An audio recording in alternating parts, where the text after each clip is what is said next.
ప్రార్థన. ప్రేమగల తండ్రి, కృపగల దేవ, జీవం గల నాయన, పరిశుద్ధుడైన మహా గొప్ప దేవ, ఈ మొదటి రోజు పగటి వేళ మీరు నడిపిస్తున్న విధానము కొరకు స్తుతులు చెల్లిస్తున్నాం. వేసవి సెలవులలో వాక్యపు పండుగలైనప్పటికీ వేసవి సెలవులలో మీరు మాకు అనుగ్రహిస్తున్న ఈ చల్లని వాతావరణాన్ని బట్టి స్తుతులు చెల్లిస్తున్నాం. ఈ మొదటి రోజు పగటి వేళ చివరి తరగతికి మేము వస్తుండగా ఈ ముగింపు సందర్భాన్ని కూడా దీవించి మమ్మల్ని ఇంకా బలపరచమని యేసు ప్రభు వారి దివ్యమైన నామంలో ఈ ప్రార్థన సమర్పిస్తున్నాను తండ్రి, ఆమెన్. ప్రియమైన దేవుని వారలారా, ఈ 5 రోజుల పాటు పగటి వేళ మరియు సాయంత్రము రాత్రి వేళ ఎన్నో గొప్ప సంగతులు మీరు వినబోతున్నారు.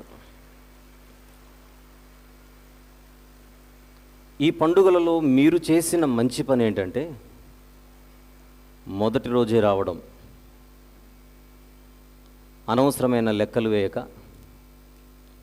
ఇప్పటివరకు విన్నట్టుగా రేపటి గురించి ఆలోచించి వాయిదా వేయకుండా మొదటి రోజే కదా అన్న నిర్లక్ష్యానికి చోటు ఇవ్వక ఈ మొదటి రోజు మీరు హాజరవ్వడం, మీరు ఎంత మంచి పని చేశారన్నది ఇంకొక గంటలో మరొకసారి మీకు రుజువు అవుతుంది. ఎందుకు ఈ మాట ప్రారంభంలోనే చెబుతున్నాను అనేది కూడా నేను చెప్పాలి. ఒక సినిమాకి వెళ్ళేటప్పుడు అరగంట ముందే థియేటర్ దగ్గర ఉండే సాంప్రదాయం సమాజంది. సీరియల్ ముందు కూర్చున్నప్పుడు అడ్వర్టైజ్మెంట్లలో మాత్రమే కిచెన్లోకి వెళ్ళి టీ తెచ్చుకుండే సాంప్రదాయం మంది. సీరియల్లో డైలాగులు మిస్ అయితే, నిన్నటి ఎపిసోడ్ మిస్ అయితే మొగలి రేకుల్లో ఈరోజు ముందే గంట ముందే నిన్న ఏం జరిగిందో ఫోను చేసి తెలుసుకొని ఈరోజు రాత్రి ఎపిసోడ్కి సిద్ధపడే శక్తివంతులం సమాజంలో ఉన్నవాళ్ళు. అన్నిటిలో ఇంత తెలివితేటలు ప్రయోగించే మనం వాక్యం దగ్గరకు వచ్చేసరికి ఎందుకో వాయిదాల సాంప్రదాయానికి అలవాటు పడ్డాం. 5 రోజుల సెమినార్కి మీరు ఎప్పుడు వస్తారు అని అడిగితే ఏదో ఒక 2 రోజులు వస్తామంటారు. దేనికి? ఏదో ఒక 2 రోజులు వచ్చి ఇక్కడ ఉద్ధరించేదేముంది? 6 సబ్జెక్టుల 10వ తరగతి పరీక్షలు జరుగుతుంటే మొదటి పరీక్ష నుంచి చివరి పరీక్ష వరకు నువ్వు హాజరైతేనే నీ సర్టిఫికెట్లో నువ్వు పాస్ అనే ముక్క అక్కడ వస్తుంది. ఏదో ఒక 2 సబ్జెక్టులు రాస్తాను అను అక్కడికి వెళ్ళి, అక్కడ రాదా మాట. మన చింత లోకంపై ఎక్కువ, వాక్యంపై కాదు.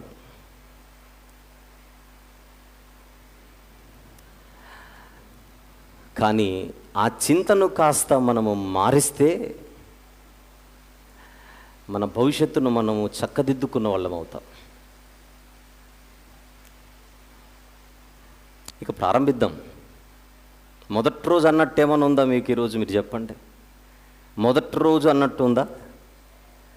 9:15 ఉదయం క్లాస్ అంటే 3 నిమిషాల ముందే స్టార్ట్ అయిపోయింది. ఏ క్లాసు కూడా సెకండ్ లేట్ అవ్వకుండా స్టార్ట్ అవుతుంది. చివరి రోజు వరకు ఇదే.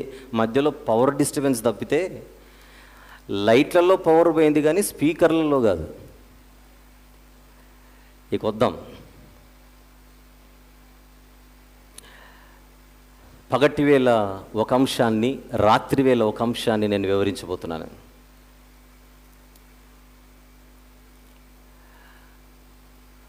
రోజుకు ఒక పూట బిర్యానీ తింటేనే మనం ఆనందిస్తాం. అదే నేను 2 పూటలు పెడితే ఆస్వాదించండి, ఆనందించండి, అబ్బురపడండి. ఈ 5 రోజుల సమయాన్ని సద్వినియోగపరచుకోండి. పగటి వేళ బైబిల్లో నుండి ఒక గ్రంథాన్ని వివరించబోతున్నాను. ఈ రోజు నుంచే ప్రారంభం. అది ఏ గ్రంథం?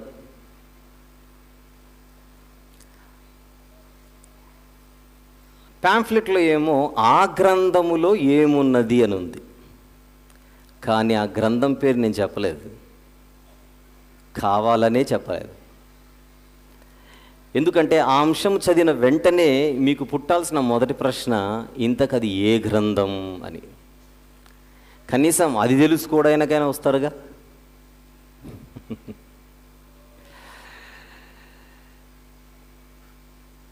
యోవేలు గ్రంథ వివరణ ఈరోజు నుంచి. పాత నిబంధనలో యోవేలు గ్రంథ వివరణ.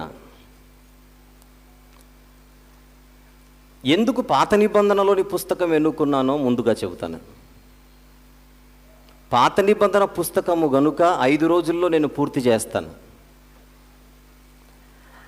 అదే క్రొత్త నిబంధనలో మీరు ఏ పత్రిక తీసుకున్నా నాకు కనీసం ఒక 30 రోజుల సమయం కావాలి. కొంచెం నేను ఫాస్ట్గా చెబితే, అది వేగంగా చెబితే ఒక 30 రోజుల సమయం పడుతుంది. అందుకే క్రొత్త నిబంధనలోని పత్రిక టచ్ చేసే సాహసం చేయలేదు ఈ 5 రోజుల్లో. క్రొత్త నిబంధనలో పుస్తకాలు తక్కువైనా సబ్జెక్ట్ ఎక్కువ. అసలు పాత నిబంధనకి క్రొత్త నిబంధనకి తేడా ఏంటో ముందుగా చెబుతాను. క్రొత్త నిబంధన బిల్డింగ్, భవనం. పాత నిబంధన పునాది, ఫౌండేషన్, బేస్మెంట్. బైబిల్లో బేస్ లేని వాళ్ళు అంటుంటారు పాత నిబంధన మనకు అవసరం లేదని. పాపం వాళ్ళకు బేస్మెంట్ అవసరం లేదు, బిల్డింగ్ ఒకటి కట్టుకుంటారు. గృహప్రవేశం రోజునే సమాధి ప్రవేశం.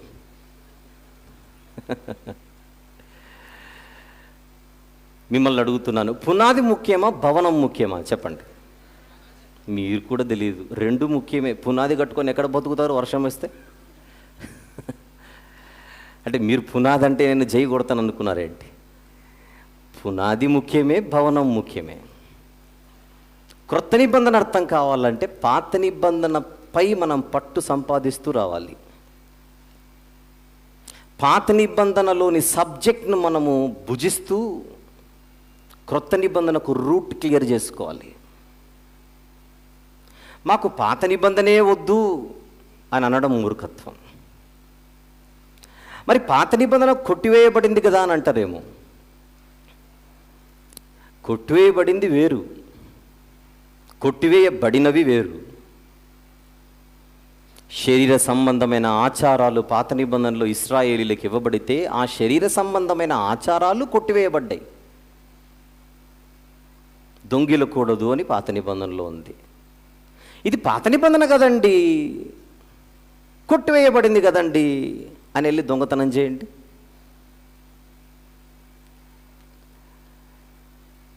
దొంగతనం చేస్తే తప్పు పాత నిబంధన, చెయ్యాలని ఆలోచన వస్తేనే తప్పు క్రొత్త నిబంధన. మాడిఫై చేయబడింది, మెచ్యూర్ చేయబడింది.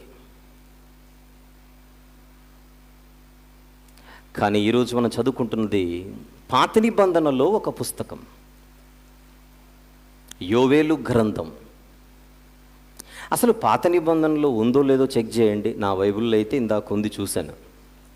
తీయండి ఒకసారి. యోవేలు గ్రంథం అందరు తీద్దాం ఒకసారి.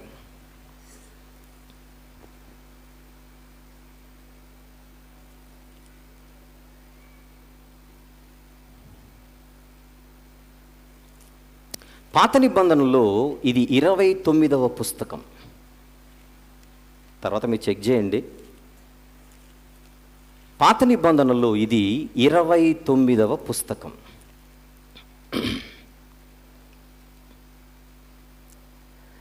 ఎన్ని అధ్యాయాలు ఉన్నాయో పరిశీలించాలి.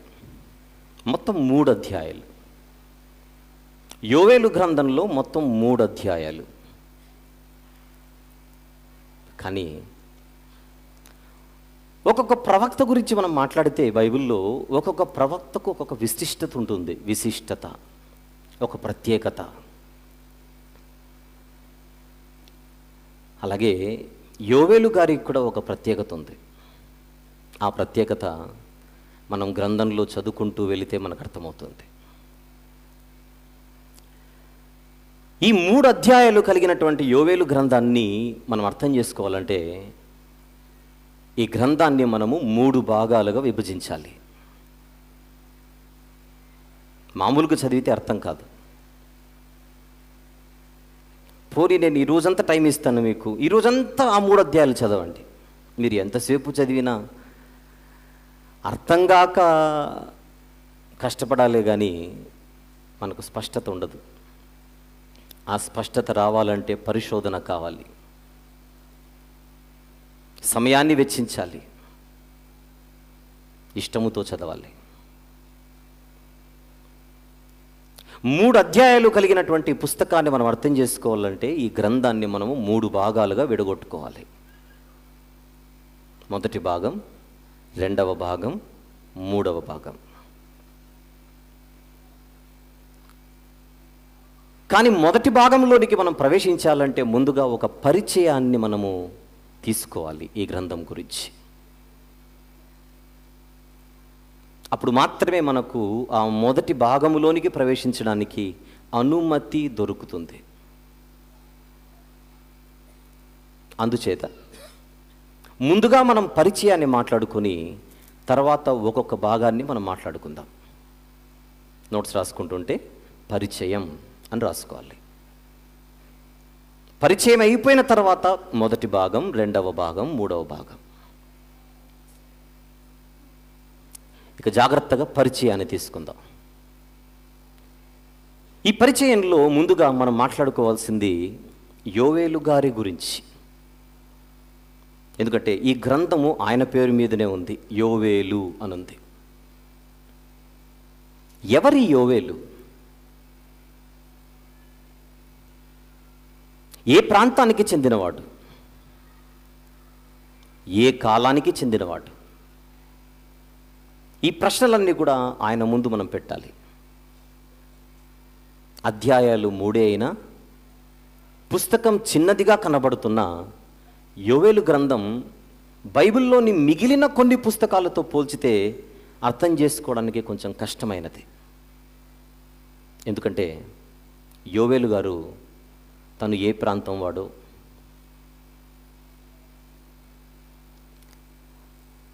ఏ కాలానికి చెందినవాడు, ఈయన కాలంలో ఎలాంటి ప్రముఖులు ఉండేవారో ఇలాంటి క్లూజ్ ఏమీ ఇవ్వలేదు.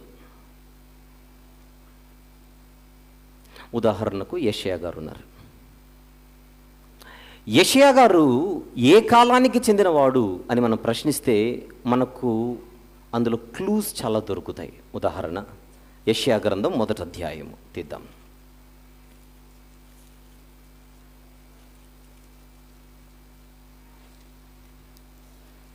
మొదటి వచనము చూద్దాం. యెషయా గ్రంథము 1వ అధ్యాయం 1వ వచనం. ఉజ్జియా, ఆయన ఒక యూదారాజు. యోతాము, ఈయన మరొక యూదారాజు. ఆహాజు, ఈయన మరొక యూదారాజు. హిజ్కియా, ఈయన మరొక యూదారాజు. ఈ యూదా రాజుల దినములలో యూదాను గూర్చి, యెరూషలేమును గూర్చి ఆమోజు కుమారుడగు యెషయాకు కలిగిన దర్శనం. ఎంత క్లారిటీ మొదటి వచనంలోనే వచ్చేసింది చూడండి. ఆయన ఎవరెవరి కాలానికి చెందినవాడో కాలం కనపడుతుంది, ఫలానా వారి దినములలో. ఇప్పుడు యెషయా గారు ఏ కాలానికి చెందినవాడో తెలియాలంటే ఉజ్జియాను, యోతామును, ఆహాజును, హిజ్కియాను పట్టుకుంటే చాలు. యెషయా గారు తన గ్రంథంలో ఎవరి గురించి రాశాడని అడిగితే యూదాను గూర్చి, యెరూషలేమును గూర్చి. ఏ కాలానికి చెందినవాడో పరిచయం ఉంది. ఎవరి గురించి గ్రంథం రాయబడుతోందో మనకు పరిచయం ఉంది. యెషయా గ్రంథంలో అధ్యాయాలు ఎక్కువ, కానీ పరిచయం మాత్రం చాలా ఈజీగా దొరికింది. కానీ యోవేలు గ్రంథంలో అధ్యాయాలు తక్కువ, కానీ పరిచయం ఉండదు. అందుచేత యోవేలు గారు ఏ కాలానికి చెందినవాడు, ఏ ప్రాంతానికి చెందినవాడు అన్న కొన్ని ప్రాథమిక ప్రశ్నలకు సమాధానాలు అంత త్వరగా మనకు దొరకవు. కానీ గ్రంథం అర్థం కావాలంటే ఒక్కసారి ఆయన గురించినటువంటి ఆచూకీ లేకపోతే వివరాలు మనం సంపాదించడానికి ఒక భూతద్దం పెట్టుకొని ఆ గ్రంథాన్ని మనం చూస్తే అక్కడెక్కడో కొన్ని దొరుకుతాయి మనకు. ఆ దొరికే కొన్ని ఆధారాలను బట్టి ఆయన ఏ కాలానికి చెందినవాడో, ఏ ప్రాంతానికి చెందినవాడో మనం రాబట్టవచ్చు. ఆ ప్రయత్నం చేద్దాం. ఇక్కడున్న మరొక సమస్య ఏంటంటే, యోవేలు అన్న పేరు మీద బైబిల్లో 14 మంది ఉన్నారు. ఒకరు కాదు, ఇద్దరు కాదు. యోవేలు అన్న పేరు మీద 14 మంది ఉన్నారు బైబిల్లో. ఈ 14 మందిలో ఈ గ్రంథము రాసిన ప్రవక్త ఏ యోవేలు? అది మనం ముందుగా రాబట్టాలి అంటే ముందుగా ఈయన కాకుండా మిగిలిన 13 మంది యోవేలు ఎక్కడెక్కడున్నారో చూద్దాం. దీన్నే అన్వేషణ అంటారు. ఎవరి కోసం? మన యోవేలు గారి కోసం. తర్వాత మీరు చదువుకుంటారు కనుక వచనాలు రాసేసుకోండి. ఒక 13 మంది యోవేలుల గురించి ముందుగా మాట్లాడుకొని తర్వాత ఈయన గురించి మాట్లాడుకుందాం. సమూయేలు మొదటి గ్రంథము 8వ అధ్యాయము 2వ వచనం. సమయాన్ని బట్టి మీరు తర్వాత చూసుకోండి, రాసుకోండి. ఇక్కడ మనకు సమూయేలు గారి కుమారులు, ప్రవక్త అయిన సమూయేలు గారు ఉన్నారు కదా. ప్రవక్త అయిన సమూయేలు గారి కుమారులలో ఒక కుమారుని పేరు యోవేలు, మరొక కుమారుని పేరు అబియా అని ఉంటుంది. తర్వాత మొదటి సమూయేలు 8 చూడండి, ఇప్పుడు అవసరం లేదు. తర్వాత చూస్తే సమూయేలు చూద్దాం, ఒక్కటైనా చూద్దాం. సమూయేలు మొదటి గ్రంథం 8వ అధ్యాయము మొదటి 2 వచనాలు చూద్దాం. సమూయేలు వృద్ధుడైనప్పుడు తన కుమారులను ఇశ్రాయేలీల మీద న్యాయాధిపతులుగా నియమించెను. అతని జ్యేష్ఠ కుమారుని పేరు యోవేలు అనంతే. మరి మన యోవేలు ఆ యోవేలేమో ఏమో అని అనుకోండి. ఇంకా చూద్దాం. మరొక యోవేలు మనకు దినవృత్తాంతముల ఇంకొక వచనం చూసి ఇక్కడికి వెళ్దాం. ఇప్పుడు మీరు చూసినటువంటి సమూయేలు కుమారునికి మరొక రెఫరెన్స్ రాసుకోండి. దినవృత్తాంతంలో మొదటి గ్రంథం 6వ అధ్యాయము 33, 28, 33 వచనాలు 2 రాసుకోండి. దినవృత్తాంతముల మొదటి గ్రంథం 6వ అధ్యాయము 28వ వచనం మరియు 33వ వచనం. ఇక్కడ సమూయేలు కుమారుని పేరు మళ్ళీ అక్కడ ప్రస్తావించబడింది. ఇక మరొక ఆయన చూద్దాం. అదే దినవృత్తాంతంలో మొదటి గ్రంథం 6వ అధ్యాయము 36వ వచనంలో, దినవృత్తాంతంలో మొదటి గ్రంథం 6వ అధ్యాయం 36వ వచనంలో మనకు మరొక యోవేలు కనబడతాడు. ఈయన ఎవరంటే అదే ప్రవక్త అయినటువంటి సమూయేలు గారి పితరులలో ఒకడు, పూర్వీకులలో ఒకడు. అంటే సమూయేలు గారి పూర్వీకులలో ఒక యోవేలు ఉన్నాడు, సమూయేలు గారి కుమారులలో ఒక యోవేలు ఉన్నాడు. ఇప్పుడు నేను 13 మందిలో ఈ ప్రవక్తను వదిలేసి 13 మందిని చెబుతున్నాను. ఆ 13 మందిలో మీకు 2 దొరికారు. నెక్స్ట్ 3 దినవృత్తాంతంలో మొదటి గ్రంథం 4వ అధ్యాయము 35వ వచనం రాసుకొని తర్వాత చూడండి. దినవృత్తాంతంలో మొదటి గ్రంథం 4:35లో ఒక యోవేలు కనపడతాడు. ఇతను షిమ్యోను గోత్రంలో ఒకడు, షిమ్యోను గోత్రములో ఒక వ్యక్తి, లేదా షిమ్యోను గోత్రంలో ఉన్న ప్రధానులలో ఒకడు. నెక్స్ట్ మరొక యోవేలు దినవృత్తాంతంలో మొదటి గ్రంథం 5వ అధ్యాయము 4, 8 వచనాలలో, దినవృత్తాంతంలో మొదటి గ్రంథం 5వ అధ్యాయము 4, 8 వచనాలలో రూబేను గోత్రంలో మరొక యోవేలు కనబడతాడు మనకు, రూబేను గోత్రంలో.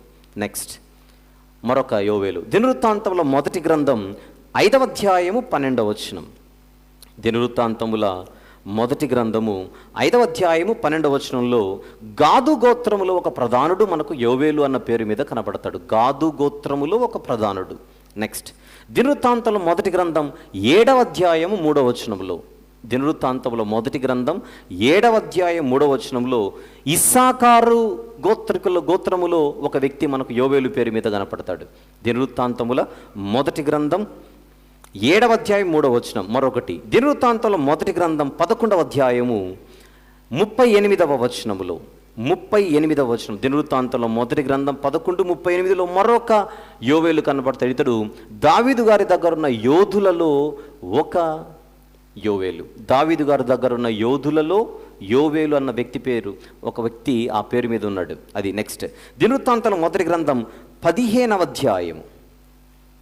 దినవృత్తాంతముల మొదటి గ్రంథం 15వ అధ్యాయంలో మనకి ఇంకొక వ్యక్తి కనపడతాడు. 7వ వచనం, 11వ వచనం, 17వ వచనం. 7వ వచనం, 11వ వచనం, 17వ వచనంలో ఒక లేవీయుడు యోవేలు పేరు మీద కనపడతాడు. మరొక వ్యక్తి దినవృత్తాంతముల 2వ గ్రంథం 29వ అధ్యాయం 12వ వచనం. 29వ అధ్యాయము 12వ వచనం. ఇక్కడ మరొక లేవీయుడు కనబడతాడు, మరొక లేవీయుడు. నెక్స్ట్ దినవృత్తాంతముల 2వ గ్రంథం 23వ అధ్యాయము 8వ వచనం. దినవృత్తాంతముల మొదటి గ్రంథం 23వ అధ్యాయం 8వ వచనము. అదే మొదటి దినవృత్తాంతములు 26వ అధ్యాయం 22వ వచనం. 26వ అధ్యాయం 22వ వచనంలో ఒకే వ్యక్తి 2 సార్లు ఇక్కడ ప్రస్తావించబడ్డాడు. ఇతను యోవేలు అన్న పేరు మీద. ఇతను కూడా ఒక లేవీయుడు. అంటే ఎంతమంది యోవేలులు ఉన్నారో చూడండి. ఇంతమంది యోవేలు ఎందుకు టచ్ చేస్తున్నాం? ఇంతమంది యోవేలులో మన యోవేలు ఏమైనా ఉంటాడేమో పలకరిద్దామని. ఓకే, నెక్స్ట్ దినవృత్తాంతముల మొదటి గ్రంథం 27వ అధ్యాయం 20వ వచనం. మొదటి దినవృత్తాంతములు 27వ అధ్యాయం 20వ వచనంలో మనష్షే గోత్రంలో ఒక ప్రధానుడు కనబడతాడు. నెక్స్ట్ ఎజ్రా గ్రంథం 10వ అధ్యాయం 43వ వచనంలో, ఎజ్రా గ్రంథం 10వ అధ్యాయం 43వ వచనంలో ఇక్కడ సందర్భం ఏంటంటే, చెర నుండి తిరిగి వచ్చిన తర్వాత, బబులోను చెర నుండి తిరిగి వచ్చిన తర్వాత కొంతమంది దేవుని ధర్మశాస్త్రాన్ని ధిక్కరించి వాక్యము తెలియని అన్య స్త్రీలను వివాహం చేసుకొని దేవుని నిబంధన అతిక్రమించి ఉంటారు. అప్పుడు వెంటనే ఎజ్రా గారు వారిని గద్దించి మరి హెచ్చరించినప్పుడు భవిష్యత్తును దృష్టిలో పెట్టుకొని వారు ఆ అన్య స్త్రీలకు వారు చేయాల్సిన న్యాయం చేసేసి ఆ అన్య స్త్రీలకు దూరం అవుతారు. అలా దేవుని వాక్యాన్ని సేవకుని చేత హెచ్చరింపబడి ఆ వాక్యము చేత మళ్ళీ ధర్మశాస్త్ర ప్రకారంగా నడవడానికి సిద్ధపడినటువంటి కొందరిలో యోవేలు అన్న వ్యక్తి ఒక ఆయన కనపడతాడు. ఎజ్రా గ్రంథం 10వ అధ్యాయము 43వ వచనంలో మనకు ఆ వ్యక్తి కనపడతాడు. నెక్స్ట్ నెహెమ్యా గ్రంథం 11వ అధ్యాయము 9వ వచనంలో, నెహెమ్యా గ్రంథం 11వ అధ్యాయము 9వ వచనంలో మనకు మరొక యోవేలు కనపడతాడు. ఇతను బెన్యామీను గోత్రంలో ఉన్నటువంటి పెద్దలలో ఒకడు. బెన్యామీను గోత్రములో ఉన్న పెద్దలలో ఒకడు. ఆ కాలంలో, ఆ తరంలో ఎంతమంది అయ్యారు? కౌంట్ చేయండి. మొత్తం 13 అయి ఉండాలి. అయ్యారు కదా 13 మంది, రైట్. మొత్తం ఎంతమంది ఉన్నారన్నా నేను? 14 మంది. ఎంతమంది దొరికారు? 13 మంది. ఇంకెంతమంది దొరకాలి? ఇంకొక్కరు దొరకాలి. ఆ ఒక్కడే ఈ యోవేలు. మరి ఆ 13 మందిలో ఈ యోవేలు ఉండొచ్చేమోగా అనే ప్రశ్న మీకు రావచ్చు. 14వ వాడినిగా ఎందుకు వేసుకోవాలి అని? ఆ 13 మందిలో ఎవరో ఒకరు ఉండొచ్చుగా. అలాంటి అవకాశమే లేకుండా యోవేలు గారు చేసిన ఒక మంచి పని ఏంటంటే, మన కోసం ఊపిరాడడానికి ఆయన వాళ్ళ డాడీ పేరు చెప్పేశాడు. చూడండి, యోవేలు గ్రంథం 1వ అధ్యాయము 1వ వచనం చూడండి. ఎవరి కుమారుడటైనా? పెతూయేలు కుమారుడు. ఇప్పుడు నేను చూపించిన 13 మంది యోవేలులు ఉన్నారే, ఆ 13 మంది యోవేలుల్లో ఏ యోవేలు పెతూయేలు కుమారుడు కాదు. వాళ్ళ నాన్నలే వేరు. అందువలన నాన్న పేరు చెప్పడం వల్ల మనకు ఆధార్ కార్డు చేతికి ఇచ్చినట్టు అయిపోయింది. సో యోవేలు గారి ఐడి కొంచెం మనకు దొరికింది కదా. 14 మంది యోవేలులు. ఆ 14 మందిలో ఆ 13 మందిని పక్కన పెడితే ఒక 14వ వాడిగా ఈ యోవేలు కనపడుతున్నాడు. వరుసగా నేను చెప్పాను కనుక నేను 14గా వేసుకున్నాం. మీరు ఇష్టం వచ్చిన చోట పెట్టుకోండి ఈ యోవేల్ని. నాకు 7 అంటే ఇష్టం అండి, నేను 7లో పెట్టుకుంటానంటే పెట్టుకోండి. నేను ఫస్ట్ అంటేనే పెట్టుకుంటానంటే అయినా పెట్టుకోండి. పెన్ను మీది, బుక్ మీది, నాకేంటి నొప్పి. మొత్తం ఇప్పుడు 14 మంది యోవేలుని మీకు చూపించాను. పోతే యోవేలు గారు తన గురించి వాళ్ళ నాన్న పేరు తప్ప ఇంకేమీ చెప్పలేదు. పైపెచ్చు యోవేలు, ప్రవక్త అయినటువంటి యోవేలు గారి గురించి ఈ పుస్తకములో తప్ప 66 పుస్తకాలలో ఇంకెక్కడా కనబడదు, ఒక్క అపోస్తలుల కార్యములలో తప్ప.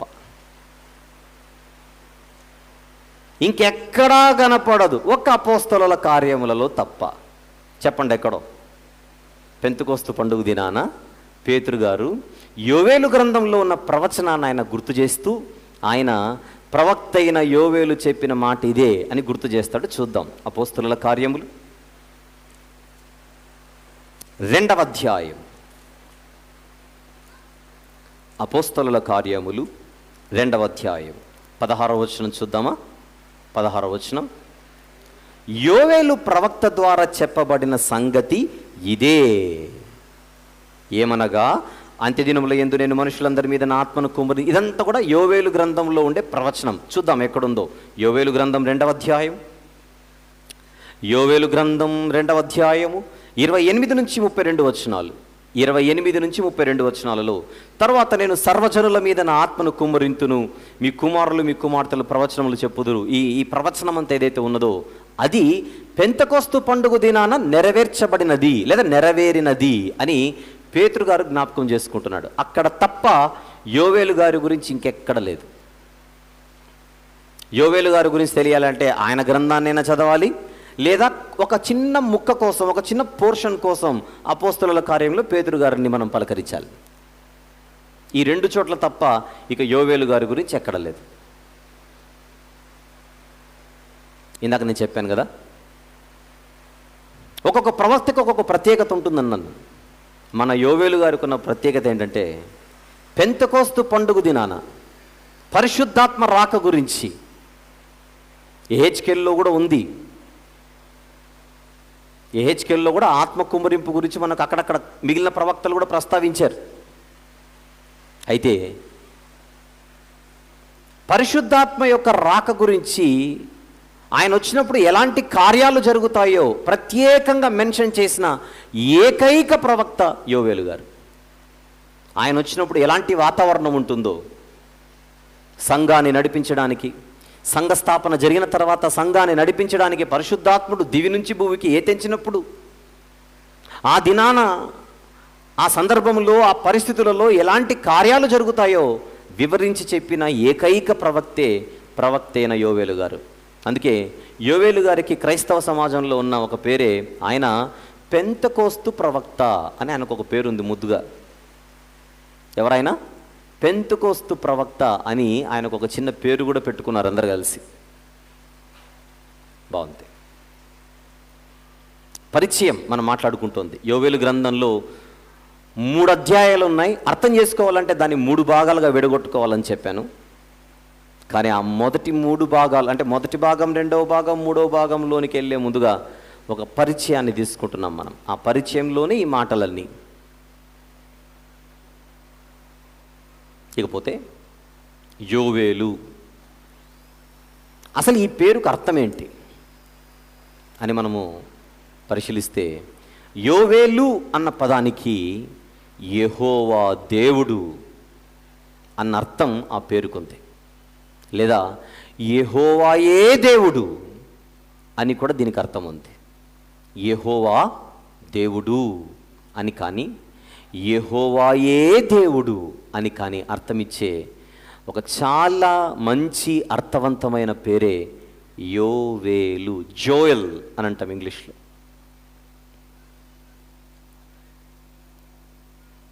తల్లిదండ్రులు ఆయనకి ఈ పేరు పెట్టారంటే ఒక మంచి భక్తిగల కుటుంబంలో ఆయన పుట్టాడని అర్థం. యెహోవాయే దేవుడు అన్న అర్థమిచ్చే పేరు ఆయనకిచ్చారనంటే ఒక మంచి కుటుంబంలో పుట్టాడు. పుట్టింది ఈయనైనా పేరు పెట్టింది మాత్రం అమ్మ నాన్నేగా. ఇక మరీ గొప్ప సంగతి ఏంటంటే, ఈ గ్రంథాన్ని చదువుతున్నప్పుడు ఆయన రాసిన ప్రతి మాట, ఈ గ్రంథ సెంట్రల్ థీమ్, కేంద్ర అంశం ఉంటుంది ఈ గ్రంథంలో, అదంతా తీసుకుంటే ఆయన పేరుకు ఏ అర్థం ఉందో ఆయన గ్రంథానికి అదే అర్థం ఉంది. యోవేలు గ్రంథాన్ని అలా పిండేస్తే మనకు వచ్చే రసమే, సారాంశమే యెహోవాయే దేవుడు. ఎంత గొప్ప సంగతి కదా. యోవేలు గారి జీవితం పేరుకు తగ్గ జీవితం. పేరుకు తగ్గ జీవితం. ఇది మన జీవితాలకు ఒక పాఠం కావాలి. మన జీవితాలు కూడా పేరుకు తగ్గ జీవితాలుగా ఉండాలి.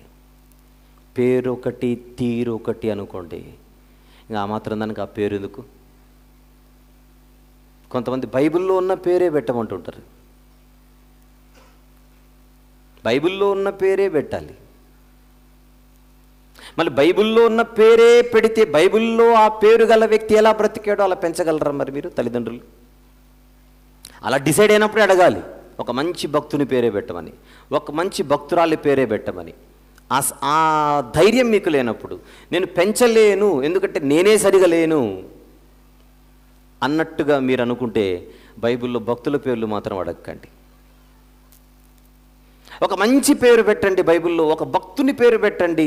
నా కొడుక్కి నేను అలా పెంచుతాను అంటే నేను బర్నబా అని పెడతాను. ఏమంటే నేను పెంచుతానో లేదో నాకు డౌట్ లేదు, నాకు డౌట్ ఉంది, నా మీద నాకే డౌట్ ఉంది, బైబిల్లో నుంచి ఒక పేరు పెట్టానంటే అప్పుడు బరబ్బా అని పెడతాను. అంతే కదా మరి. గొప్పగా పెంచుతానంటే బర్నబా, నా మీద నాకే డౌట్ అంటే ఇక బరబ్బా. ఇదేంటబ్బా అనుకుంటున్నారు కదా. పెంచాలి, అది బాధ్యత. గర్భఫలము దేవుడిచ్చు బాధ్యత. మీరు బహుమానం దగ్గర ఫుల్ స్టాప్ పెట్టారు, అందుకే కామా పెట్టి కొనసాగించాను. బహుమానం మాత్రమే కాదు, బాధ్యత. బాగుంది. ఇక ఈ గ్రంథాన్ని చదివేటప్పుడు యోవేలు గారు మాట్లాడిన తీరు మనం గమనిస్తే ఆయన మొహమాటం లేనివాడిగా అనిపిస్తుంది. ఏది కూడా దాచుకోకుండా ఉన్నదున్నట్టుగా ముఖం మీద గుద్ది చెప్పినట్టుగా ఉంటాయి ఆ మాటలన్నీ. తప్పైతే తప్పు, అంతే, నో డౌట్.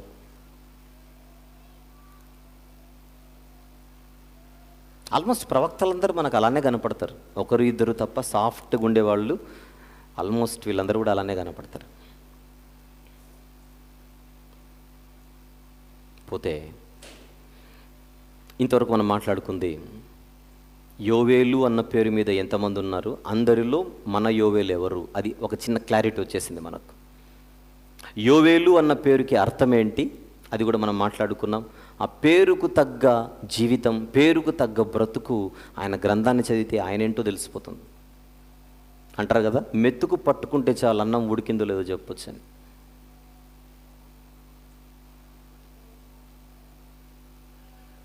నెక్స్ట్ పరిచయంలో ఇంకొకటి మనం మాట్లాడుకుందాం. యోవేలు గారు ఏ కాలానికి చెందినవాడు, ఇది అన్నిటికంటే ఇప్పుడు మనకు ముఖ్యమైనది. ఈ బిట్ మనం లాగితేనే గ్రంథానికి ఒక డోర్ ఓపెన్ అవుతుంది. కానీ ఆయన క్లూజ్ ఇవ్వలేదు. ఏ కాలానికి చెందినవాడో మనం తెలుసుకుంటే ముందుగా ఏ ప్రాంతానికి చెందినవాడో ముందుగా అది మనం ఫైండ్ అవుట్ చేద్దాం. తర్వాత కాలం దగ్గరకు వద్దాం. రైట్, ఏ ప్రాంతానికి చెందినవాడు. డైరెక్ట్గా ఇంతకుముందు చూసారుగా, యెరూషలేమును గూర్చియు యూదాను గూర్చియు యేషయా ప్రవచించిన మాటలను మనం చూసాం. కానీ అలా కాకుండా యోవేలు గారు అలాంటి ఇంట్రొడక్షన్ మనకి ఇవ్వలేదు. ఒక వాళ్ళ నాన్న పేరు తప్ప ఏమీ చెప్పలేదు. మరి ఆయన ఏ ప్రాంతానికి చెందినవాడు అని మనం ఎలా తేల్చాలి? అది తేల్చాలంటే ఆయన గ్రంథాన్ని చదివితే ఆయన ఈ మాటలు ఏ ప్రాంతంలో ఉన్న వాళ్లకు చెబుతున్నాడో మనం పరిశీలించాలి. ఏ ప్రాంతంలో ఉన్న వారికి ఆయన పిలుపునిస్తున్నాడో మనం చూడాలి. కొన్ని వచనాలు చూద్దాం, గ్రంథములో కొన్ని వచనాలు చూద్దాం. ఎందుకు చూస్తున్నాం చెప్పండి వచనాలు? ఆయన ఏ ప్రాంతానికి చెందినవాడో పట్టుకోవడానికి, అంతేనా? ఒక ఆయన వాక్యం చెప్పేటప్పుడు హైదరాబాద్, బెంగళూరు, ముంబై, కలకత్తా అని ఎక్కువ వాడుతున్నాడు అనుకోండి, ఇంకా తేల్చేయండి ఆయన ఇండియా వాడని. అంతే కదా? న్యూయార్క్, వాషింగ్టన్ అని ఇలాంటి ప్రాంతాలు వాడుతున్నాడు అనుకోండి, తేల్చేయండి ఇంకా అమెరికన్ని. అట్లే మన యోవేలు గారు తన గ్రంథంలో కొన్ని పేర్లను మాట్లాడుతూ, ఆ ప్రాంతాల పేర్లు మాట్లాడుతూ, అక్కడికేదో ఆయన అక్కడుండి వాళ్ళని ఎవరినో పిలుస్తున్నట్టుగా ఆయన మాటలు ఉంటాయి. కొన్ని చూద్దాం, మనము పరిశీలిస్తే తప్పులేదుగా, జాగ్రత్తగా చూద్దాం. కమాన్, యోవేలు గ్రంథం 1వ అధ్యాయం యోవేలు గ్రంథం 1వ అధ్యాయం 9వ వచనం చూద్దాం ఒకసారి. 9, నైవేద్యమును పానార్పణమును యెహోవా మందిరములోనికి రాకుండా నిలిచిపోయేను. అంటే ఈయన దేని గురించి ఏదో చింత వ్యక్తం చేస్తున్నాడు ఇక్కడ. ఒక చింత వ్యక్తం చేస్తున్నాడు చూడండి, ఒక బాధ వ్యక్తం చేస్తున్నాడు చూడండి. దేని గురించి? దేవుని మందిరం గురించి. ఏమైందట?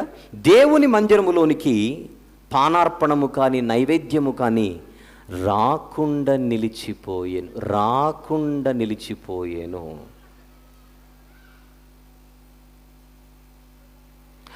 దేవుని మందిరమా? ఎక్కడుంటుంది దేవుని మందిరం? పేరు చెప్పండి. దేవుని మందిరం ఇశ్రాయేలీల మధ్య ఏ ప్రాంతంలో ఉంటుంది? యెరూషలేము.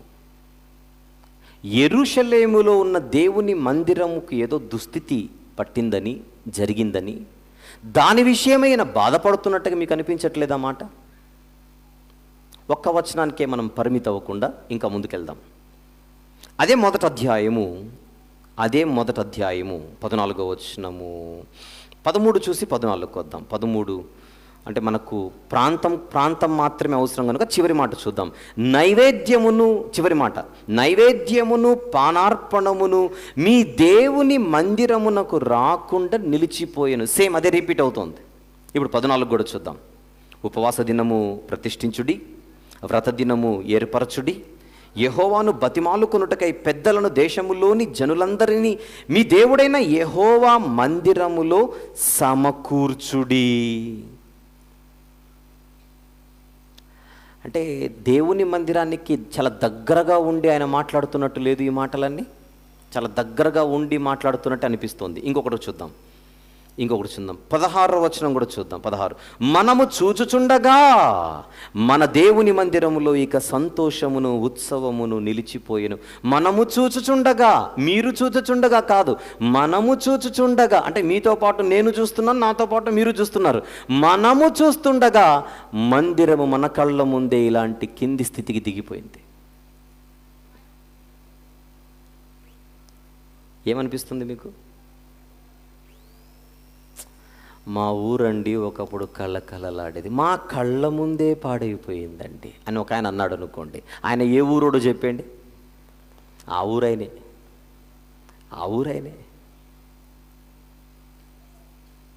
ఒకప్పుడు ఈ ఊరిలో ఏమీ ఉండేది కాదండి, ఈరోజు మా కళ్ళ ముందే టక లేచిపోయి మేమే ఆశ్చర్యపోతుండే ఎప్పుడు లేచేయని అని ఒక ఆయన అన్నాడు అనుకోండి. ఆయన ఏ ఊరోడు చెప్పండి? ఆ ఊరైనే. మనము చూచుచుండగా దేవుని మందిరం ఇలా అయిపోయింది అంటున్నాడు. దేవుని మందిరం యెరూషలేములో ఉంటుంది. గుర్తుపెట్టుకోవాలి, ఇశ్రాయేలీలకు దేవుడిచ్చిన మందిరం యెరూషలేములోనే ఉంటుంది. ప్రపంచంలో నువ్వు ఎక్కడికైనా వెళ్ళు, ఉద్యోగం అని, వ్యాపారం అని, ఇంకేదో పనని, బలులు అర్పించడానికి యెరూషలేముకు రావాలి. కట్టడ. అందుకే పెంతెకొస్తు పండుగ దినాన ఆకాశము కిందున్న సమస్త దేశములలో చెదిరిపోయినటువంటి యూదులందరూ పండగకు మాత్రం ఇక్కడికి వచ్చారు. చూద్దాం ఒక మాట. అపోస్తలుల కార్యములు 2వ అధ్యాయం 5వ వచనం చూద్దామా? అపోస్తలుల కార్యములు 2వ అధ్యాయము 5వ వచనం. ఆ కాలమున ఆకాశము క్రింద నుండి ప్రతి జనములో నుండి వచ్చిన భక్తిగల యూదులు యెరూషలేములో కాపురముండిరి. ఆకాశము క్రింద నుండి ప్రతి జనములో నుండి వచ్చిన భక్తిగల యూదులు యెరూషలేముకి ఎందుకు వచ్చారు? పస్కా పండుగకు వచ్చారు. వాళ్ళు వచ్చిన పండుగలోనే యేసు సిలువ వేయబడింది. పస్కా పండుగ, పులియని రొట్టెల పండుగ జరుపుకొని పెంతెకొస్తు పండుగ దినం 50 దినాన్ని వస్తుంది. ఆ 50 రోజుల హాలిడేస్ మనం వేసవి సెలవులలో వాక్యపు పండుగలను పెట్టుకుంటే, పేతురు గారు మాత్రం పస్కా సెలవులలో వాక్యపు పండుగలను పెట్టుకొని ఉంటాడు. పస్కా హాలిడేస్ అవి. యెరూషలేముకి ఎందుకు వచ్చారు? పండుగ. యెరూషలేమే కేంద్రం, అక్కడే దేవుని మందిరం ఉంది. అది పాత నిబంధనలో దేవుడు కోరుకున్న స్థలం. తన మందిరమును అక్కడ పెట్టాడు. యోవేలు గారు ఆ మందిరం ఉన్న ప్రాంతంలో తాను ఉంటున్నట్టుగా ఒక చిన్న హింట్ మనకిచ్చేశాడు. రైట్, ఇంకా చూద్దాం, ఇంకా ముందుకెళ్దాం. 2వ అధ్యాయం, యోవేలు గ్రంథం 2వ అధ్యాయం 1వ వచనం చూద్దామా. సియోను కొండ మీద బాకా ఊదుడి. సియోను అంటే యెరూషలేము. సియోను అంటే యెరూషలేము. ఇంకా చూద్దాం, 2వ అధ్యాయంలోనే 14వ వచనము,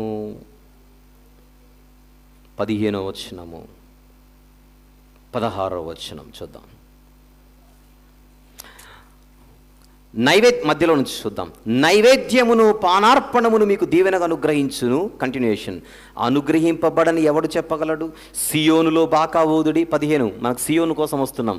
సియోనులో బాకా ఊదుడి, ఉపవాస దినము ప్రతిష్ఠించుడి, వ్రత దినము నియమించి ప్రకటన చేయుడి, జనులను సమకూర్చుడి, సమాజ కూటము ప్రతిష్ఠించుడి, పెద్దలను పిలవనంపుడి, చిన్నవారిని స్తన్యపానము చేయి, బిడ్డలు తోడుకొని రండి. ఎక్కడికి తీసుకొని రావాలి వీళ్ళందరినీ? మందిరానికి తీసుకొని రండి అంటున్నాడు అక్కడ. అవునా? తోడుకొని రండి అంటున్నాడు. అంటే అర్థం ఏంటి? పొండి అనట్లా, రండి అంటున్నాడు. ఈయన ఎక్కడున్నాడో అక్కడికి రండి. సో ఈయన ఏ ప్రాంతానికి చెందినవాడో మనకి ఇంకా క్లూస్ చాలా గట్టిగా దొరుకుతున్నాయి. చూడండి, చాలా గట్టిగా. యోవేలు గ్రంథం 3వ అధ్యాయం,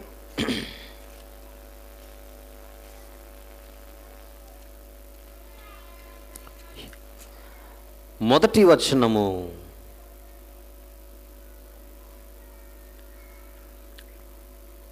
చూద్దాం. మొదటి వచనం, ఆ దినములలో అనగా యూదా వారిని, యెరూషలేము కాపురస్తులను నేను చెరలో నుండి రప్పించు కాలమున. ఇవన్నీ ఆయన ఎక్కువగా ఆయన యూదుల మీద, యెరూషలేము మీద ఆయన ఫోకస్ చేస్తున్నట్టుగా లేదు.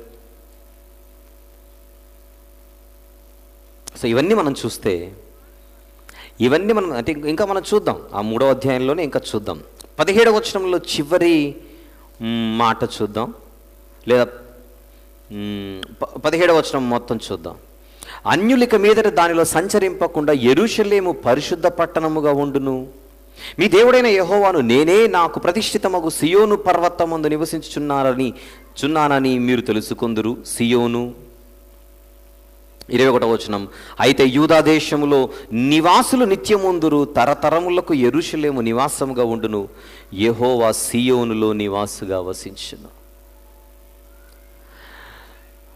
So the focus was completely on this great city, యెరూషలేం. ఇవన్నీ మనం బేస్ చేసుకుంటే ఆయన యెరూషలేము ప్రాంతానికి లేదా దాని పరిసర ప్రాంతానికి చెందినవాడు, అల్టిమేట్గా యూదయ దేశానికి చెందినవాడు అని మనం గమనించవచ్చు. ప్రాంతం, ఏ ప్రాంతానికి చెందినవాడు. పోతే ఈయన ఒక ప్రవక్తనేనా? ప్రవక్త కాకుండా యాజకుడు కూడానా అనే ప్రశ్న కూడా ఇక్కడ వేయాలి. ప్రవక్తనేనా? ప్రవక్త మాత్రమే కాకుండా యాజకుడు కూడానా అని మనం చూస్తే, ఆయన ఈ గ్రంథంలో యాజకుల మీద ఎక్కువగా ఫోకస్ చేస్తాడు. చూద్దాం. 1వ అధ్యాయం 13వ వచనం, యాజకులారా గోనె పట్ట కట్టుకొని అంగలార్చుడి అని యాజకుల గురించి. 2వ అధ్యాయం 17వ వచనంలో యెహోవాకు పరిచర్య చేయు యాజకులు మంటపమునకును బలిపీఠమునకును మధ్య నిలవబడి అని అంటున్నాడు అక్కడ. అంటే యాజకుల మీద మెయిన్, మనం ఇది తర్వాత మనం స్టడీ చేస్తాం కదా రేపటి నుంచి ఈ గ్రంథాన్ని. యాజకుల మీద ఎక్కువగా ఫోకస్ ఆయన చేస్తూ ఉంటాడు.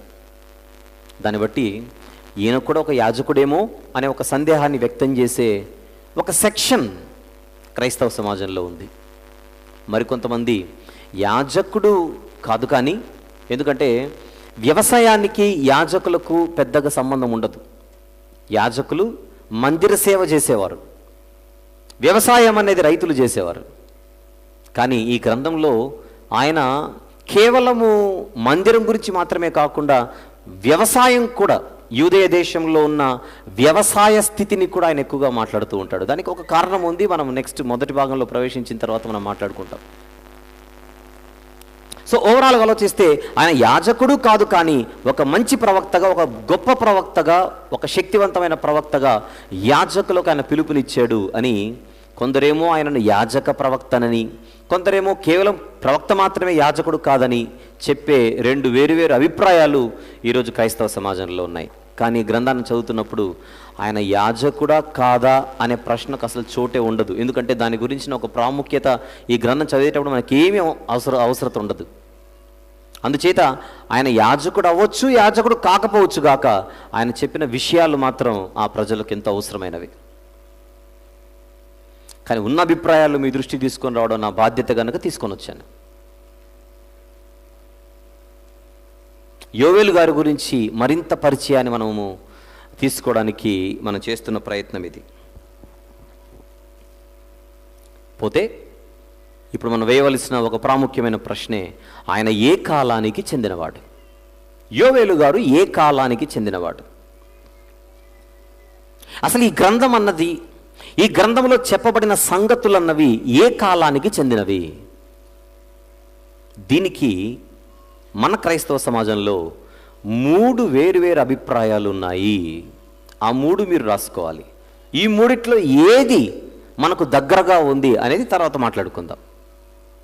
ఏది దగ్గరగా ఉంది అని తర్వాత మాట్లాడుకుందాం. ముందుగా మొదటిది యూదులు బబులోను చెర నుంచి బయటికి వచ్చిన తర్వాత, ఎప్పుడు వచ్చారు వాళ్ళు? పారసీకుల పాలనలో బయటకు వచ్చారు. పారసీక రాజైన కోరెషును దేవుడు ప్రేరేపించిన తర్వాత, కోరెషు అనుమతినిచ్చిన తర్వాత యూదులు చెర నుండి తిరిగి వచ్చి దేవాలయం కడతారు. ఈయన గ్రంథంలో మనకు మందిరము పైపెచ్చు గోడలు అనే పదం కూడా ఉంది చూడండి అక్కడ. యోవేలు గ్రంథం 2వ అధ్యాయం 9వ వచనంలో పట్టణములో నకముకాల పరిగెత్తుచున్నవి, గోడల మీదకెక్కి ఇండ్లలోనికి చొరబడుచున్నవి. కొంతమంది గోడలు అంటే ఏంటో కాదు, పట్టణము చుట్టూన్న ప్రాకారం అని అనేవాళ్ళు కూడా లేకపోలేదు. ఏదేమైనప్పటికీ ప్రాకారము కూడా ఉంది అని అనిపించేలా ఆ మాట కొంచెం తావిస్తున్నది కనుక ప్రాకారము ఉంది. 2 మందిరం అయితే ఉన్నట్టుగా కన్ఫామ్ అయిపోయింది. అక్కడ మందిరము ఉంది. ఇంకొకటి మనం చరిత్ర తిరిగేస్తే, మందిరము కట్టిన తర్వాత నెహెమ్యా గారు వచ్చి ప్రాకారం కట్టిస్తాడు యెరూషలేము పట్టణము చుట్టూ. ఆ ప్రాకారం కట్టిన తర్వాతనే అక్కడ నైవేద్యాలు అవన్నీ కూడా బాగా జరగవలసిన పరిస్థితి. ఇవన్నీ ఆలోచించినప్పుడు మందిరం కూడా ఉండడం, ఇక్కడ ఈ అభిప్రాయాన్ని వెలిబుచ్చేవారు. బబులోను చెర తర్వాత ఈ గ్రంథం రాయబడింది, చెర నుంచి విడుదలైన తర్వాత ఈ గ్రంథం రాయబడింది అని చెప్పేవాళ్ళు చెప్పే ఒక కీలకమైనటువంటి పాయింట్ ఏంటంటే, ఈ గ్రంథములో ఏ రాజు పేరు లేదు. ఈ గ్రంథములో ఏ రాజు పేరు లేదు. యూదులు రాజులు లేకుండా బతికిన రోజులు ఏవి అని అడిగితే, చెర నుంచి తిరిగి వచ్చిన తర్వాత, బబులోను చెర నుండి తిరిగి వచ్చిన తర్వాత, క్రీస్తుపురం 586లో బబులోను చెరలోనికి వెళ్ళిపోయారు. 538లో కోరెషు గద్దెనెక్కినాడు. సుమారు 536కి వాళ్ళు తిరిగి వచ్చారు. 516కి మందిరం నిర్మాణం అయిపోయింది. 545కి ప్రాకారం 445కి సుమారు మందిరం ప్రాకారం పూర్తయిపోయింది. సో అందుచేత ఇదంతా జరిగిన తర్వాత వాళ్ళకి రాజులు లేరు. అప్పుడు యూదులకు రాజులు, చెర నుంచి తిరిగి వచ్చిన తర్వాత రాజులు లేరు, అధికారులు మాత్రమే ఉన్నారు, యాజకులు ఉన్నారు. రాజుల గురించిన ప్రస్తావనే లేదు కనుక ఇది ఖచ్చితంగా చెర నుండి తిరిగి వచ్చిన తర్వాత వ్రాయబడినటువంటి ఒక పుస్తకమే, ఆ పరిస్థితులకు సంబంధించినదే అని చెప్పేవాళ్ళు ఒక బృందం ఉంది. దీనిని మొదటి బృందంగా పెట్టుకోండి. కానీ ఈ అభిప్రాయానికి ఇప్పుడు నేను కొన్ని కౌంటర్లు వేస్తాను. నేనే చెప్పాను అభిప్రాయం, దానికి కౌంటర్లు నేనే ఇప్పుడు ఇస్తాను మీకు. కానీ అన్నీ చూడాలి కదా మనం, పరిశీలన అన్నప్పుడు అన్నీ తీసుకోవాలి. కేవలం రాజులు లేనంత మాత్రాన వీళ్ళని చెర తర్వాత ఈ పుస్తకం ఉంది, చెర తర్వాత రాయబడినటువంటి పుస్తకం అని తేల్చేస్తే, అర్థం చేసుకుంటున్నారా పాయింట్? యోవేలు గ్రంథంలో ఏ రాజుగారి పేరు లేదు కనుక, ఏ రాజుగారి పేరు లేదు కనుక అది చెర తర్వాత రాయబడినటువంటి పుస్తకం అని మనం ఫిక్స్ అయిపోతే, అలాగైతే బైబిల్లో కొన్ని గ్రంథాలు ఉన్నాయి 100కి 100% చెరకు ముందు రాయబడినవే. అవి చెరకు ముందు రాయబడినవే, చెర తర్వాత రాయబడినవి కాదు. చెరకు ముందు రాయబడినప్పటికీ అషూరు చెర, బబులోను చెర. నేను చెర అనేటప్పుడు మీరు ఏ చెరను అనుకుంటున్నారేమో మళ్ళీ. అషూరు చెర, బబులోను చెర. అషూరు చెర, బబులోను చెరల కంటే ముందు రాయబడినటువంటి పుస్తకాలు కొన్ని ఉన్నాయి. ఆ పుస్తకాలలో కూడా రాజుల పేర్లు లేవు. ఉదాహరణకు యోనా గ్రంథం ఉంది. యోనా గ్రంథంలో రాజుగారి పేరు ఉండదు. అక్కడ నహూము గ్రంథం ఉంది. నహూము గ్రంథంలో రాజుగారి పేరు ఉండదు. హబక్కూకు గ్రంథం ఉంది. హబక్కూకు గ్రంథంలో రాజుల పేర్లు ఉండవు. నెక్స్ట్ ఓబద్య గ్రంథం ఉంది. ఓబద్య గ్రంథంలో రాజుల పేర్లు ఉండవు. మరి రాజుల పేర్లు లేనందుకే యోవేలు గ్రంథాన్ని మీరు తిరిగి చెర తర్వాత దాన్ని మనం ఫిక్స్ చేసేస్తే, బబులోను అషూరు చెరల తర్వాత రాయబడిన పుస్తకం కారణం రాజులు లేరు గనుక అని ఎవరైనా ఈ అభిప్రాయాన్ని వెలుబుచ్చితే వెంటనే పడే కౌంటరే, మళ్ళీ రాజులు లేని గ్రంథాలు ఇంకొక 4 ఉన్నాయి అక్కడ. ఏంటేంటి? యోనా, నహూము, ఓబద్య, హబక్కూకు. మళ్ళీ వాటిని ఏం చేద్దాం? అవి 100కు 100% చెరకు ముందు రాయబడిన పుస్తకాలే, నో డౌట్ అట్ ఆల్. అంటే ఏ కారణాన్ని బట్టి మొదటి అభిప్రాయాన్ని వెలుబుచ్చే వాళ్ళ గురించి మాట్లాడుతున్నా నేను. ఏ కారణాన్ని తీసుకొని చెర తర్వాత రాయబడినటువంటి పుస్తకం ఇది, చెర తర్వాత ఉన్నటువంటి పరిస్థితులు ఇవి అని చెబుతున్నారో, ఆ కారణం నిలబడలేకపోతోంది ఈ కౌంటర్ ముందు. ఇంకా బాగా ఆలోచిస్తే ఈ గ్రంథంలో ఒక భయంకరమైన దాడి గురించి మనం మాట్లాడుకుంటాం. ఈ 3 రోజుల్లో ఒక భయంకరమైన దాడి, యూదుల మీద దాడి, యెరూషలేం మీద దాడి. ఆ దాడి చెర తర్వాత జరిగినట్టుగా ఎక్కడ మనకు పెద్దగా ఉండవు. చెరకు ముందు జరిగిన దాడులేవి. అందుచేత మొదటి అభిప్రాయాన్ని వెలిబుచ్చేవారు ఇది సుమారు 500, మా మందిరం 516, 510 నుండి క్రీస్తుపూర్వం 510 నుండి మొదటి అభిప్రాయం చెప్పేవాళ్ళు దీన్ని ఏ కాలానికి ఫిక్స్ చేశారో చెప్తున్నాను. 510 నుండి ప్రాకారం నిర్మాణమైంది 445, 400 లోపు. ఎప్పటి నుంచి ఎప్పటి వరకు? 510 నుండి 400 క్రీస్తుపూర్వం, 510 నుండి 400 లోపు ఈ పుస్తకం రాయబడి ఉంటుంది అని చెప్పే ఒకటి ఉంది. అది కరెక్ట్ అని నేను చెప్పట్లేదు, అది కరెక్ట్ అని రాసుకుంటారు పొరపాటున. అందుకే ఎన్నిసార్లు చెప్తున్నాను, ఒక అభిప్రాయం ఉంది, అది రాసుకోండి. ఇది మొదటి అభిప్రాయం, కాలానికి సంబంధించిన మొదటి అభిప్రాయం. ఇప్పుడు రెండవ అభిప్రాయం. యోవేలు గ్రంథంలో ఉన్న కొన్ని మాటలు మనకు జెఫన్యా గ్రంథంలో సేమ్ అలానే కనబడతాయి. చూద్దాం ఒకసారి. యోవేలు గ్రంథం 2వ అధ్యాయం. యోవేలు గ్రంథము 2వ అధ్యాయం మొదటి వచనం చూద్దాం ఒకసారి. మొదటి 2 వచనాలు చూద్దాం. సియోను కొండ మీద బాకా ఊదుడి, నా పరిశుద్ధ పర్వతము మీద హెచ్చరిక నాదము చేయుడి. యెహోవా దినము వచ్చుచున్నదనియు అది సమీపమాయేననియు దేశ నివాసులందరూ వణుకుదురుగాక. ఆ దినము అంధకారమయముగా ఉండును, మహాంధకారము కమ్మును, మేఘములును గాఢాంధకారం నా దినమున కమ్మును. ఇదంతా, ఈ వర్ణనంతా చూస్తున్నారా? ఇదంతా మైండ్లో పెట్టుకొని ఒకసారి జెఫన్యా గ్రంథానికి వద్దాం.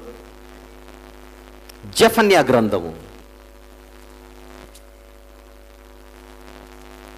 మొదటి అధ్యాయం 14-15 వచనములు చూద్దాం. 14-15. యెహోవా మహాదినము సమీపమాయేను. అలా చదవాలి. యెహోవా మహాదినము అదేనా మనం చదివింది ఇప్పుడు? యెహోవా దినం వచ్చుచున్నదని చదివాం మనం యోవేలు గ్రంథంలో. యెహోవా మహాదినము సమీపమాయేను, యెహోవా దినము సమీపమై అతి శీఘ్రముగా వచ్చుచున్నది, ఆలకించుడి. యెహోవా దినము వచ్చుచున్నది, పరాక్రమశాలురు మహారోదనము చేయుదురు. ఆ దినము ఉగ్రత దినము, శ్రమయు ఉపద్రవమును మహానాశనమును కమ్ము దినము, అంధకారము గాఢాంధకారము కమ్ము దినము, మేఘములు గాఢాంధకారమును కమ్ము దినం. అదేనా మనం చదువుకుంది ఇందాక. మనం యోవేలు గ్రంథంలో అదే చదివాం, గుర్తుంటే. సేమ్ దగ్గరగా లేవు, ఒకటే విషయాన్ని వాళ్ళిద్దరు మాట్లాడుతున్నట్టుగా లేదు. అందువలన ఈయన జెఫన్యా గారికి సమకాలికుడు. ఇద్దరికి కొంచెం అటో ఇటో తేడా ఉండొచ్చు, ఇద్దరు ఒకటే కాలంలో ప్రవచించిన మాటలు ఇవని.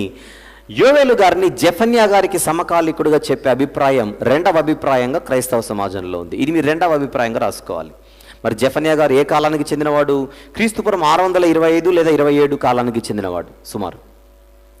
ఆల్మోస్ట్ ఈయన కూడా అదే కాలానికి చెందినవాడు అన్నట్టుగా. అంటే 630 నుంచి 610 వరకు ఈ రెండవ అభిప్రాయం చెప్పేవాళ్ళు. క్రీస్తుపురం 630 నుండి 610 వరకు మధ్యలో యోవేలు గారిని పెట్టి, జెఫన్యా గ్రంథంలో కూడా యోవేలు గ్రంథంలో చెప్పిన మాటలు సేమ్ టు సేమ్ ఉన్నాయి కనుక మరి ఈయన జెఫన్యా గారి కాలానికి చెందినవాడు. పైపెచ్చు జెఫన్యా గారు ఏ ఉగ్రత గురించి అయితే మాట్లాడుతున్నాడో ఆ ఉగ్రతకు సంబంధించిన విషయాలు యోవేలు గారు ప్రస్తావించిన కొన్ని విషయాలు చాలా దగ్గరగా ఉంటాయి. ఇవన్నీ ఆలోచించినప్పుడు బహుశా జెఫన్యా గారికి సమకాలీకుడే అని అనడానికి కొంచెం వెయిట్ ఎక్కువ. మొదటి అభిప్రాయం కంటే దీనికి వెయిట్ ఎక్కువ ఉంటుంది. మొదటి అభిప్రాయం కంటే రెండవ అభిప్రాయానికి కొంచెం వెయిట్ ఎక్కువ ఉంటుంది. దీన్ని కొట్టి పారేయకూడదు, గుర్తుపెట్టుకోండి. మొదటి అభిప్రాయాన్ని కొట్టి పారేయడానికి చాలా ఈజీ కొట్టేయచ్చు. మొదటి అభిప్రాయానికి నన్ను అడిగితే ఒక 2-3 మార్కులు కూడా వేస్తానో లేదో తెలియదు మొదటి అభిప్రాయానికి. ఎందుకంటే చెర తర్వాత ఉన్న పుస్తకాలు బైబిల్లో కొన్ని ఉన్నాయి, గుర్తుపెట్టుకోండి. చెర తర్వాత ఉన్న పుస్తకాలు బైబిల్లో ఎస్తేరు గ్రంథం, ఎజ్రా గ్రంథం, నెహెమ్యా గ్రంథం, హగ్గై గ్రంథం, జకర్యా గ్రంథం, మలాకీ గ్రంథం. ఈ 6 పుస్తకాలు గుర్తుపెట్టుకోవాలి మీరు. ఏంటంటే ఎస్తేరు గ్రంథం, ఎజ్రా గ్రంథం, నెహెమ్యా గ్రంథం, హగ్గై గ్రంథం, జకర్యా గ్రంథం, మలాకీ గ్రంథం. ఇవన్నీ చెర తర్వాత వచ్చిన తర్వాత రాసినటువంటి పుస్తకాలు. అంటే చెర తర్వాత అంటే ఒక ఎస్తేరు గ్రంథం మాత్రం, క్షమించాలి, ఎస్తేరు గ్రంథం మాత్రం చెరలో ఉన్నప్పుడే. ఏ చెరలో ఉన్నప్పుడు? మీకు ఈ చెర అనగానే నేను ఇప్పుడు ఎజ్రా గ్రంథం ఎత్తుకోలేను, కానీ ఒక మాట అయితే ఇక్కడ చెబుతాను. మళ్ళీ ఫ్యూచర్లో మీరు ఈ నేను చెబుతున్న సబ్జెక్ట్ని మీరు ఇంకా లోతుగా ఆలోచించేటప్పుడు మీకు ఎదురయ్యే ప్రశ్న, యూదులకు చెర నుంచి విముక్తి కలిగినప్పుడు ఒకటేసారి అందరూ రాలేదు, 3 దఫాలుగా వచ్చారు. మొదటి గ్రూప్కి జెరుబ్బాబెల్ అనే వ్యక్తి నాయకత్వం వహించాడు. రెండవ గ్రూప్కి ఎజ్రా గారు నాయకత్వం వహించారు. మూడవ గ్రూప్కి నెహెమ్యా గారు నాయకత్వం వహించారు. రైట్. ఎస్తేరు గారి ప్రస్తావన, ఎస్తేరు, అహేశ్వరోషు వీళ్ళ గురించి మనం చదివేటప్పుడు అప్పటికి మొదటి గ్రూప్ వచ్చేసింది, జెరుబ్బాబెలు నాయకత్వంలో వచ్చేసారు. ఎస్తేరు గారు రాణిగా అక్కడ ఉండేటప్పటికే ఇక్కడ మందిరం కట్టబడింది, గుర్తుపెట్టుకోవాలి. ఎస్తేరు గారు రాణిగా షూషను కోట, ఎస్తేరు గారు రాణిగా మనకు పారసీకంలో కనిపించేసరికి ఇక్కడ మందిరం పూర్తయిపోయింది. అందుకే ఎస్తేరు గ్రంథాన్ని కూడా చెర తర్వాత పుస్తకంగా నేను కోట్ చేశాను. ఫ్యూచర్లో మీరు కన్ఫ్యూజ్ అవ్వకండి. మళ్ళీ ఎస్తేరు గ్రంథంతో పాటు మీరు దేని అనుకోవాలి? ఎజ్రా గ్రంథం, నెహెమ్యా గ్రంథం, హగ్గై గ్రంథం, జకర్యా గ్రంథం అండ్ మలాకీ గ్రంథం. ఈ గ్రంథాలు అవన్నీ చదివేటప్పుడు మన మూడ్ వేరేగా ఉంటుంది, మన వాతావరణం వేరేగా ఉంటుంది. అక్కడ చెప్పబడిన విషయాలు ఒకలా ఉంటాయి, అందులో సాహిత్యం ఒకలా ఉంటుంది, అందులో రచించినటువంటి రచన ఒకటి ఉంటుంది, విషయాలు ఒకటి ఉంటాయి, పరిస్థితులు ఒకటి ఉంటాయి. ఆ 6 పుస్తకాలలో ఉన్న వాసన యోవేల్లో ఉండదు. అర్థమైందా? 6 పుస్తకాలు ఒక జాతి పక్షులు అన్నట్టుగా మనకు అనిపిస్తాయి చదివితే. కానీ యోవేలు చదివేటప్పుడు ఇది చెర తర్వాత ఉన్న పుస్తకం కనపడడం లేదే, చెరకు ముందే ఉన్నట్టు అనిపిస్తుంది అని అనిపిస్తుంది మనం చదివేటప్పుడు. అందువల్ల ఇది నేను చెప్పింది మొదటి అభిప్రాయం గురించి. మొదటి అభిప్రాయానికి ఓటేయడానికి మనకు ఆధారాలు ఏమాత్రం ఉండవు, ఆస్కారాలు చాలా తక్కువ. అయితే రెండవ అభిప్రాయానికి మొదటి అభిప్రాయం కంటే వెయిట్ అయితే కొంచెం ఎక్కువే ఉంది. జెఫన్యా గారి కాలానికి చెందిన వాడేమో అని అనిపించడానికి యోవేలు గారు రాసిన విషయాలు, జెఫన్యా గారు రాసిన విషయాలు ఆల్మోస్ట్ కొన్ని దగ్గరగా ఉన్నాయి. పైపెచ్చు పరిస్థితులు కూడా, జెఫన్యా గారు ఏ పరిస్థితులలో అయితే తన పుస్తకాన్ని రాశాడో, జెఫన్యా గారు ఏ పరిస్థితులను అయితే కోట్ చేస్తూ మాట్లాడాడో, ఏ పరిస్థితుల గురించి హెచ్చరిస్తూ మాట్లాడాడో, యోవేలు గారు చెబుతున్న విషయాలు కానీ ఆయన చేస్తున్న హెచ్చరికలు కానీ ఈ రెండు ఒకటేలా అనిపిస్తుంది అని అనిపిస్తుంది మనకు యోవేలు చదివేటప్పుడు. కాలం మనం మాట్లాడుకుంటోంది 630 నుండి 610 లోపు ఉంటాడు. ఆల్మోస్ట్ ఆ మధ్య కాలంలోనే జెఫన్యా గారి పరిచర్య మన కంటికి కనపడుతుంది.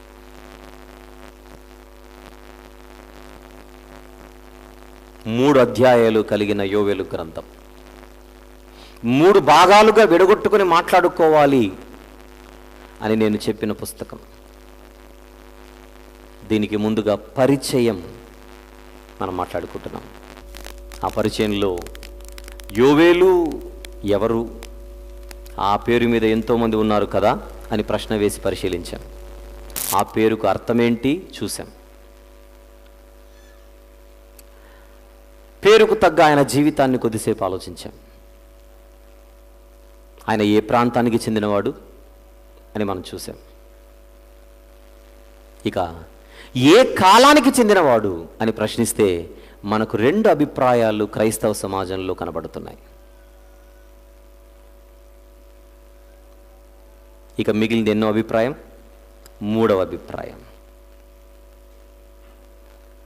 ఈ 3వ అభిప్రాయం చెప్పేవాళ్ళు ఆయన గురించి ఏం చెబుతారు? ఈ 3వ అభిప్రాయంలో ఆయనను ఏ కాలానికి వాళ్ళు సెట్ చేస్తారు? అసలు 3వ అభిప్రాయంలో యోవేలు గారు ఏ కాలానికి చెందినవాడని మనం ఆలోచించవచ్చు. దానికి ఉన్న ఆధారాలు ఏంటి, అవకాశాలు ఏంటి, అవన్నీ మాట్లాడుకోవాలంటే దీని వెనుక ఒక చరిత్రను మనం మాట్లాడుకోవాలి. ఆ చరిత్ర తెలియందే ఈ 3వ అభిప్రాయం మనకు అర్థం కాదు. ఆ చరిత్రే రేపటి తరగతి.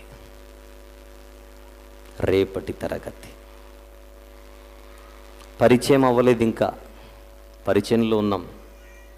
పరిచయంలో కాలం మాట్లాడుకుంటున్నాం. కాలములో 2 అభిప్రాయాలు మాట్లాడుకున్నాం. ఈ 2 అభిప్రాయాలకు మనం మాట్లాడుకున్న వివరణ కంటే 3వ అభిప్రాయానికి మనం ఇంకొంచెం సమయం వెచ్చించాలి కనుక రేపు కేటాయిద్దాం. ఇది మొదటి రోజేగా. రేపెప్పుడు మన తరగతి? యోవేలు గ్రంథ తరగతి. వేసేయండి లెక్కలు. ఈరోజు ఈ మనిషి సాయంత్రం వచ్చాడు, అది అందరికంటే లాస్ట్ వచ్చాడు, రేపు కూడా అట్లే వస్తాడు అని అప్ అండ్ డౌన్ చేసేవాళ్ళు ఎవరైతే ఉన్నారో, మీకోసం ఈ మాట. అంటే ఇక్కడే వచ్చి ఉండేటోళ్ళు కాదు, అప్ అండ్ డౌన్ చేస్తారు కదా, ఉదయం వచ్చి సాయంత్రం వెళ్ళిపోయేవాళ్ళు, రాత్రి వెళ్ళిపోయేవాళ్ళు. వంశీ గారి క్లాస్ సాయంత్రం ఉంటుంది అని రండి, అప్పటికి నాది ఉదయపు క్లాస్ అయిపోయి ఉంటుంది. మొదటి రోజు కనుక లాస్ట్ వచ్చాను, రేపు ఎప్పుడు వస్తాను? మీరు అనుకోనన్ని గడియలు.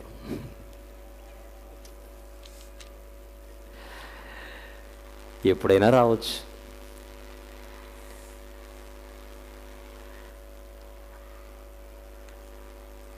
కాలములు, సమయములు దైవాధీనం. అది మీరు అడగకూడదు, నేను చెప్పకూడదు. Very good. ఈరోజు సాయంత్రం మనకు 6:30 మొదటి రోజు సభ. 3 మెసేజెస్ ఉంటాయి సాయంత్రం, గుర్తుపెట్టుకోండి. 3 మెసేజెస్ ఉంటాయి. అందువల్ల 6:30కే స్టార్ట్ అయిపోతుంది. ప్రతిరోజు 6:30కే స్టార్ట్ అయిపోతుంది. మిమ్మల్ని కరెక్ట్గా 5 గంటలకు ఒక 3 నిమిషాలు తక్కువ ఉంది, 3 నిమిషాల్లో వదిలేస్తున్నాం. సిద్ధపడి త్వరగా రెడీ అయిపోయి, మీకు అసలు ఇక్కడ ఊపిరి తీసుకోవడానికి టైం ఏమి ఉండదు. అందుకే దీని పేరు వాక్యపు పండుగలు. ఆ పండుగల్లో వాక్యం మాత్రమే తినాలి, అది మాత్రమే వడ్డిస్తారు ఇక్కడ. ప్రార్థన చేసుకుందాం. ప్రేమగల తండ్రి, కృపగల దేవ, మొదటి రోజు పగటి వేళను మీరు దీవించినందుకు కృతజ్ఞతలు తండ్రి. వింటున్న మీ పిల్లలు ఎంతో ఆసక్తి కలిగి ఎంతో దూర ప్రాంతాల నుంచి వచ్చి ఉన్నారు. వారి ఆసక్తిని ఆశీర్వదించమని, ఈ మొదటి రోజు రాత్రి వేళ సభకు మేము సిద్ధపడుచుండగా నడిపించమని ప్రార్థిస్తున్నాను. త్వరగా వారి పనులు ముగించుకొని సమయానికి చేరుకొని మరెన్నో మాటలు తండ్రి మీ పిల్లలు నేర్చుకున్నటకు నడిపించమని, ప్రతికూలమైన పరిస్థితిని మా కొరకు తండ్రి అనుకూలపరచమని వేడుకొనొచ్చు. యేసు ప్రభు వారి ప్రశస్తమైన నామంలో ఈ ప్రార్థన వినయంతో సమర్పిస్తున్నాను తండ్రి. ఆమెన్.